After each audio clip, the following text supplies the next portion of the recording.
¡Viva el socialismo! ¡Viva la revolución bolivariana!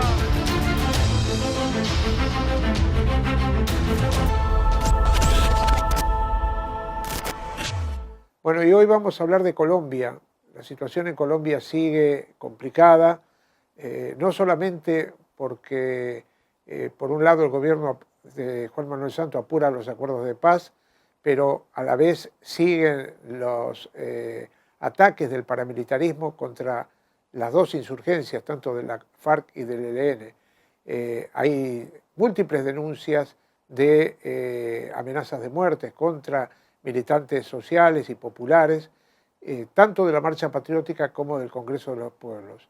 Y esta misma semana ha sido detenido otro dirigente del Congreso de los Pueblos y también dirigente campesino vinculado a todas las movilizaciones que se están haciendo en Colombia y que se preanuncian para el mes de mayo.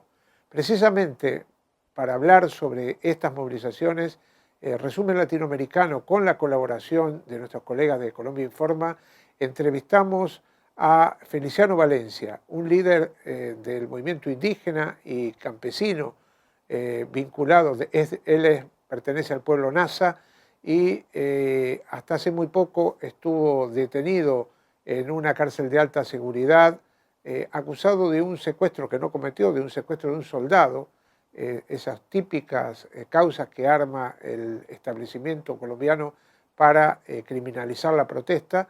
Esto ocurrió en el 2008 en el marco de la minga y la protesta del paro agrario que efectuaron los movimientos campesinos.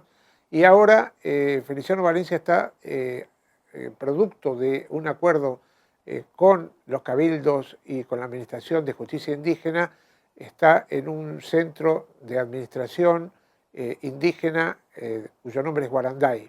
Allí estuvimos con Feliciano Valencia hablando precisamente de este plan de lucha, de esta nueva minga, este paro agrario que se anuncia en Colombia para el mes de mayo y que tiene que ver con las mismas reivindicaciones que no fueron cumplidas por parte del gobierno y que, como les decíamos, empezaron en el 2008 y que a lo largo de todos estos años ha tenido nuevas manifestaciones.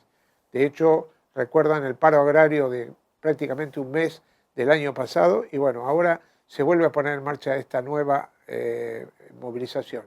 Esto es lo que nos dijo Feliciano Valencia para Resumen Latinoamericano. Bueno, yo creo que lo que está pasando en varios países latinoamericanos, suramericanos, es producto de ese esfuerzo que hace aproximadamente 10 años empezaron los procesos y movimientos sociales en el continente americano en términos de accesar al poder. Accesar al poder con una lógica social, con una lógica popular, con una agenda eminentemente social y popular en términos de presentar una alternativa diferente al modelo dominante de los sistemas de gobierno establecidos hasta ese entonces. Si vemos el modelo chileno, si vemos el modelo ecuatoriano, el modelo venezolano y el modelo boliviano, le apuestan a eso, a concretar una agenda de carácter social, de avanzada en términos de contrarrestar, contraponer y presentarse como una opción ante el dominio de la derecha y la ultraderecha en el país. Procesos que se han ido consolidando, que han tenido crisis, obviamente, porque enfrentarse a un modelo de tantos años es bastante complicado. En ese sentido vemos que el modelo boliviano con Evo Morales a la cabeza se mantiene, no obstante de las dificultades internas que tiene y no obstante de las tensiones que se ha generado con los pueblos indígenas de Bolivia al intentar Evo de consolidar un modelo de economía, si bien es cierto, respetando los derechos de la madre tierra, tratando de usar los recursos que ella está derivando. Esto generó una tensión con pueblos indígenas de Bolivia en términos del megaproyecto de atravesar la Amazonía para darle salida a la República boliviana. Apenas entendible porque los indios han venido defendiendo la selva, han venido defendiendo su hábitat, porque ahí realizan su diario vivir como pueblos indígenas. Un modelo interesante en la medida que le ha apostado el presidente boliviano en términos de romper con el modelo del régimen estadounidense, con la iniciativa de expulsar las multinacionales que no le están aportando al pueblo boliviano, y un esfuerzo por consolidar casi que una economía mixta, una economía de carácter social popular, pero una economía de consolidación de riqueza utilizando los recursos que el territorio boliviano les propicia. Vamos a ver en qué se consolida de todas formas la postura del gobierno boliviano. Es interesante en la medida que busca romper ese sistema hegemónico establecido en el mundo. Un modelo ecuatoriano con el presidente Correa a la cabeza que le apostó a que la administración del gobierno y el ejercicio de la gobernabilidad sea en beneficio de la gente, pero se encontró con esa limitación de generar riqueza para hacer las obras que el país ecuatoriano necesita, y también tiene que echar mano de los recursos que le propicia el territorio ecuatoriano. Obviamente esto genera tensiones con los pueblos originarios que habitan este país, y se han venido presentando algunas situaciones pues que de pronto va a generar dificultades en la culminación del gobierno de Correa. Y un modelo venezolano que se consolidó prácticamente cuando estuvo la presencia de Hugo Chávez en términos de concretar esa agenda que él planteaba del socialismo del siglo XXI, un gobierno al servicio de los pueblos, organizando la gente, dándole vocación de poder a la gente, el proyecto bolivariano a la cabeza, y una avanzada de gobierno en términos de sacudirse también del dominio de los sectores ricos, de los sectores económicos que desde otrora han venido gobernando el territorio venezolano. Un proyecto que trató de truncarse con la muerte del presidente Hugo Chávez, que lo retomó el presidente Maduro, que ha tenido dificultades pero que se sostiene en medio de las situaciones. Vamos a ver qué pasa ahorita con la consolidación de la derecha en la toma de la Asamblea Nacional, y en términos de la derecha de contrarrestar ese proyecto del socialismo del siglo XXI. Se tienen que enfrentar a modelos muy poderosos, porque el modelo extractivista que necesita la industrialización mundial de todas formas va a atentar contra el territorio, va a atentar contra la madre naturaleza, va a atentar contra los derechos humanos y fundamentales de las poblaciones que habitan estos países y este continente, así que no es nada fácil, pero se viene avanzando. En Colombia nos hemos juntado muchos procesos, nos hemos venido juntando, hemos venido conversando, venimos generando una alternativa y una opción para que el movimiento social y popular se pueda encontrar y establecer esa agenda de construcción de país en nuestro territorio colombiano, con dificultades, claro, ahora muy marcado por el proceso de paz, por el proceso de negociación de la terminación del conflicto armado en La Habana, Cuba, que sin lugar a duda va a marcar un derrotero muy importante para el devenir de estas luchas sociales y populares en Colombia.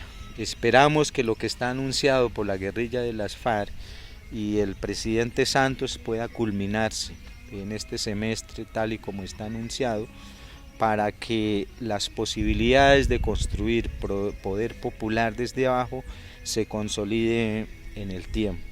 Esperamos también que las conversas anunciadas con la guerrilla del ELN se puedan cristalizar y se pueda vislumbrar en Colombia una salida política y negociada al conflicto armado que lleva más de 50 años. Luego entonces nos asisten varios retos y desafíos. Por un lado, consolidar la unidad de los procesos, organizaciones, personas, apuestas y agendas que en Colombia y Latinoamérica se vienen hablando.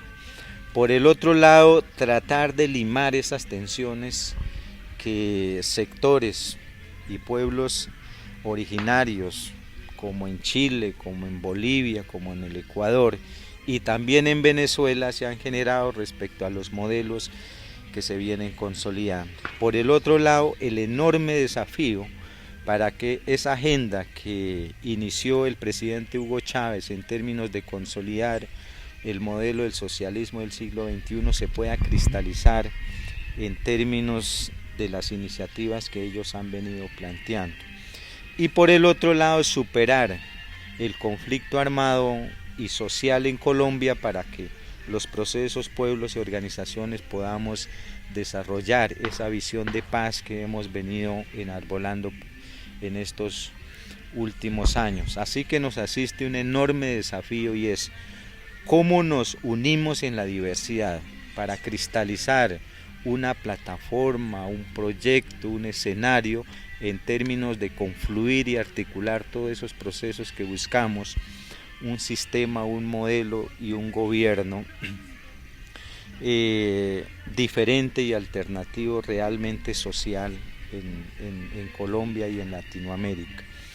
Por el otro lado, consolidar un modelo de economía que sea capaz de confrontar el modelo capitalista que hoy viene esclavizando y viene sumiendo en la desgracia a muchos pueblos y poblaciones en nuestro continente. Y por el otro lado, cristalizar esa visión de poder que tanto hemos venido conversando durante los últimos años, el poder del pueblo, el poder popular, el poder construido desde abajo y un sistema verdaderamente democrático en términos de cristalizar esa noción de país y nación que tanto hemos venido conversando. El 1.342.000 indígenas aproximadamente que somos en Colombia, estamos recogidos en 4 grandes organizaciones. La OPIA, que recoge todos los pueblos de la Amazonía, la Confederación Indígena Tairona, que recoge todos los pueblos indígenas del norte del país, el Movimiento de Autoridades Indígenas de Colombia, que recoge un grupo de pueblos indígenas muy importantes en el país, y la Organización Nacional Indígena de Colombia, que recoge el grueso de los pueblos indígenas organizados en nuestra nación.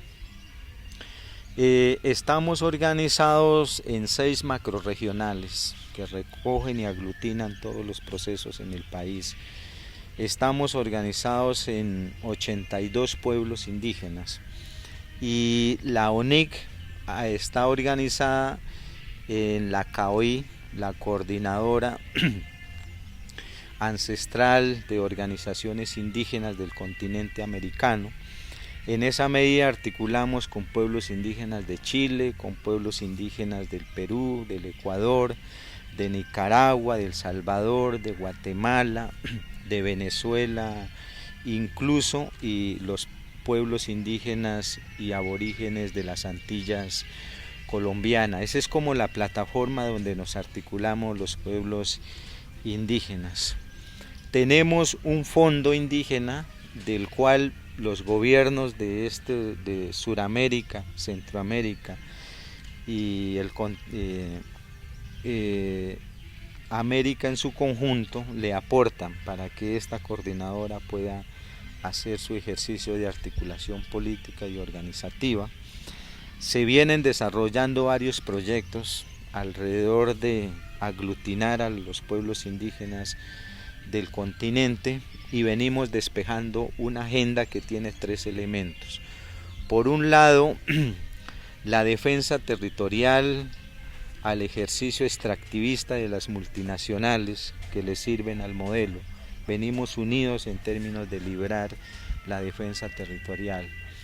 Por el otro lado, venimos despejando la idea de consolidar un modelo económico alternativo que sea capaz de satisfacer las necesidades que hoy tenemos los pueblos indígenas. Y por el otro lado, la consolidación desde la conversa permanente esa noción de poder alternativo desde la ancestralidad que nos asiste como pueblos indígenas. Esa es la agenda que venimos desarrollando en este momento, y eso ha derivado también en términos de participación política para desarrollar lo que los países en materia constitucional nos ha venido entregando. Participar en las corporaciones públicas, participar en la construcción de políticas públicas, incidir en los planes de desarrollo que los países tienen y definir una agenda común, tal y como está mandatado en uno de los puntos del Congreso de los Pueblos. Esa es la apuesta como pueblos indígenas a nivel del continente. Como pueblos indígenas colombianos, hemos venido por un lado construyendo mandatos en términos de defender el territorio, desarrollando lo que conocemos la liberación de la madre tierra. Venimos avanzando en la consolidación de un movimiento social y político en términos de confrontar el ejercicio de participación en el sistema político nacional. Venimos legislando para que esas conquistas que la movilización ha venido arrojando, más concretamente la puesta en marcha de los decretos autonómicos firmados con el gobierno en el año 2013, que nos permite la consolidación de los sistemas de educación, salud y territorios ancestrales, y por el otro lado venimos preparando una agenda de movilización nacional que la vamos a poner a conversar con el resto de procesos en estos últimos meses. La ONIC ha votado fecha de paro nacional el 1 de mayo, se viene adelantando conversas con las centrales obreras, con los movimientos sociales y populares en términos de movilizarnos a partir de mayo. Cuando en el resguardo indígena de Huellas, a raíz del incumplimiento eterno de los gobiernos en términos de los acuerdos pactados con las comunidades indígenas, decidimos nuevamente romper esa mentalidad de construir desde lo que nos da el Estado para enarbolar la lucha nuevamente por la recuperación de la tierra. En ese entonces dimos dos debates. Antes, la recuperación se daba en materias de llegar a la tierra, hacer presencia en la tierra, quedarnos en las tierras que recuperábamos hasta que el Estado nos definiera la legalidad y la propiedad sobre esos territorios ocupados. En el año 2005 cambia la estrategia en términos de ocupar las tierras y apenas llegara el gobierno ponernos a negociar con él. Esto cambia un poco la mentalidad en términos de volvernos más negociadores que liberadores. Después, pasado 3 años, se rompe esa lógica nuevamente y decidimos enarbolar la consigna de liberación de la madre tierra en 3 sentidos. Por un lado, volver a ocupar las tierras que son de nuestros ancestros. Segundo, quedarnos en esas tierras en una lógica de que el gobierno nos entregue los predios ocupados. Y por el otro lado, motivar, empujar y organizar a las comunidades indígenas para que no solo defiendan esa tierra ocupada en manos de terratenientes, sino que defiendan todo el territorio, porque estábamos siendo víctimas de multinacionales madereras como Smurfit Cartón de Colombia, que tiene copado todo lo que es el municipio de Buenos Aires hasta la región del Naya. Nos estaban ocupando la Anglo Gola Chanti, que llegó a nuestro territorio en términos de extraer el oro. Nos ocuparon multinacionales del agua como las multinacionales que se asentaron en el macizo colombiano y que tuvieron coberturas hasta estas regiones, y nos ocuparon multinacionales de producción y extracción cañera. Ante esa situación, la consigna fue no solo quedarnos en las tierras ocupadas para dársela a los indígenas, sino defender todo el territorio. Y a esa tesis fue que se le llamó liberación de la madre tierra. No bastaba solo con tener la tierra, sino defender la tierra, porque estábamos siendo víctima de poderosos sectores económicos que venían a hacer negocios con los recursos, la tierra y los territorios, por un lado. Y el tercer elemento era que esos procesos de resistencia sobre la ocupación y defensa territorial la pudiéramos articular con los procesos sociales y populares que se venían concretando en el país, porque es bien cierto que en el año 2005, cuando iniciamos nosotros la ocupación de predios, fuimos acompañados por otros sectores estudiantiles, sindicales, campesinos, afrocolombianos, o sea, la diversidad fue plena en el año 2005. Entonces tiene como tres enfoques: ocupación de tierras, defensa territorial y articulación con otros procesos sociales y populares en el país. Y entonces cuando hablamos del comunismo, muchos se incomodan. O le apostamos al modelo socialista, y cuando hablamos de eso también muchos se timbran, por decir algo. O le apostamos al modelo comunitario que planteamos los pueblos indígenas. Mejor dicho, ¿cuál es la trinchera ideológica? ¿Cuál es la trinchera histórica? Y la trinchera desde dónde vamos a librar esa lucha por la consolidación de este poder. Segundo dilema que tenemos que despejar: o nos tomamos el poder de ahora, el actual, ese poder corrupto, ese poder lleno de mañas, ese poder burócrata solamente cimentado en el devengar, nos tomamos ese poder tomado por las mafias, nos tomamos y hacemos parte de ese sistema político que nunca ha permitido que la democracia funcione. Nos tomamos ese poder que le hace juego a un modelo económico de atentar contra el territorio, y nos tomamos ese poder que siempre nos ha excluido. Es una pregunta. O nos ponemos a construir el nuestro. Y si nos vamos a poner a construir el nuestro, tenemos que renunciar a una cantidad de cosas que nos amarran a ese poder. Nos amarran a ese poder. Y profesarnos una autonomía propia sobre un modelo propio y sobre un esquema o una plataforma donde nos articulemos todos y todas desde nuestros intereses. Entonces hay que ir despejando como eso, mejor dicho, esos paradigmas que tenemos cada uno de nosotros, tenemos que ponerlos sobre la mesa, conversarlos y superarlos. Los indios tenemos un pensamiento, los campesinos tienen otro pensamiento, los afros otro pensamiento, los urbanos un pensamiento, los estudiantes, las mujeres, los cultores, los grupos minoritarios. O sea, ¿cómo ponemos todos esos pensamientos y esas apuestas que tenemos para a partir de ahí empezar a tejer, después de despejar estos dilemas que yo les colocaba? O sea, ¿de qué trinchera es que vamos a construir? Y no es una trinchera que imponga a alguien, no tiene que ser una trinchera que construyamos entre todos y todas, y donde todos nos identifiquemos. Segundo, tenemos que quitarnos muchas mañas o intereses que tenemos en la cabeza. Por ejemplo, los políticos de izquierda tienen que abrir sus mentes para que podamos llegar nosotros también. Y entonces no repetir la historia. El político es el que define y el pueblo va detrás de los políticos. Aquí tenemos que romper el esquema. Congreso de los Pueblos en eso ha sido muy enfático en decir: construyamos desde abajo.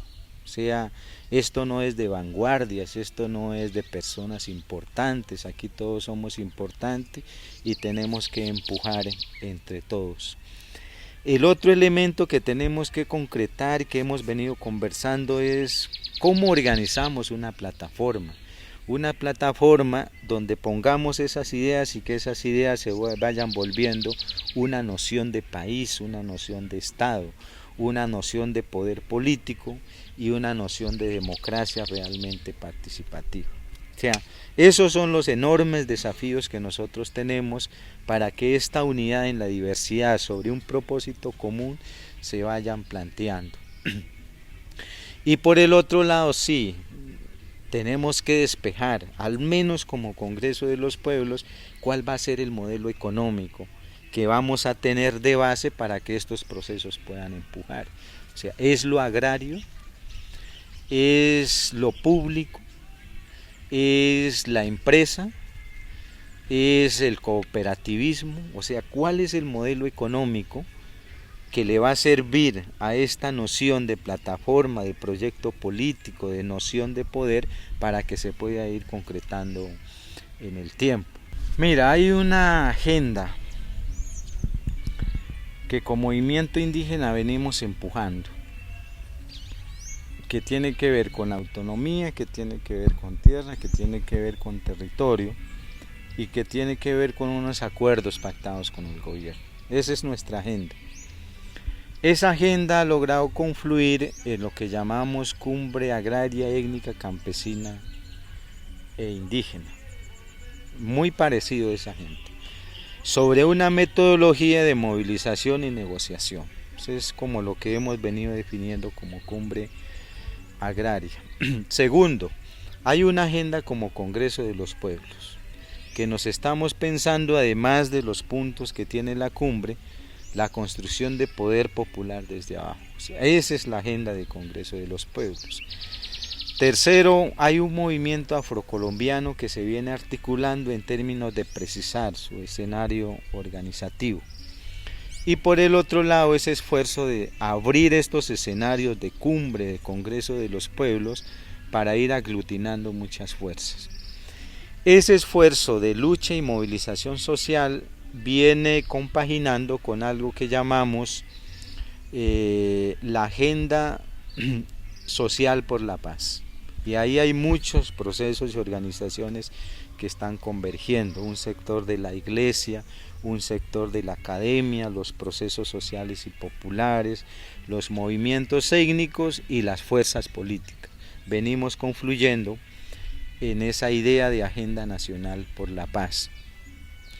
Y por el otro lado está la apuesta del gobierno Santos en términos de construir la paz desde los territorios. Entonces nos ha puesto un desafío en términos de cómo convergemos. Pero la jornada de mayo se está pensando en lo siguiente. Uno, en afanar al gobierno para que la palabra empeñada la cumpla. En el marco de la minga indígena, en el marco de la cumbre agraria, en el marco del Congreso de los Pueblos y los sectores afrocolombianos. O sea, va a ser esa presión, cumpla, señor gobierno, sobre lo que se acordó.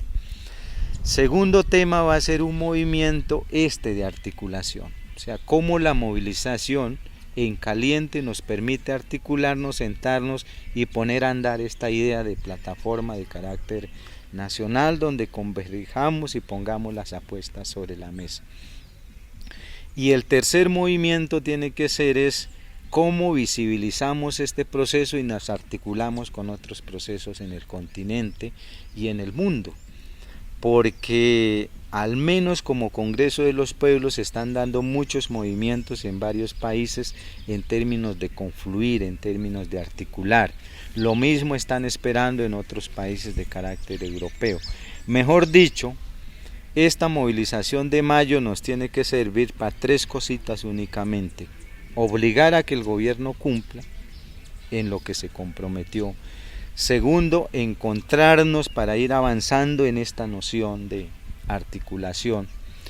Y tercero, visibilizar estas luchas que venimos librando en el país y en el continente para articularnos en materia de ser más y concretar esa consigna que alguna vez votó Congreso de los Pueblos de globalizar la resistencia y el poder construido desde abajo. Para esas tres cositas es que nos hemos pensado la movilización de mayo. Mejor dicho, eso tiene que arrojar, dependiendo dónde nos encontremos, dónde se movilice, qué es lo que precisemos, el plan de acción al menos para 5 o 10 años de lucha organizada. Lo pensábamos así porque no podemos seguir dando tumbos en términos de que hacemos una movilización, el gobierno nos llama a negociar, paramos la movilización, nos dejamos engatusar por lo que el gobierno dice, pero pasados los años no pasa nada con el gobierno. Yo creo que ya vamos a ir apretando un poquito más la tuerca en términos de precisar hacia dónde camina la movilización.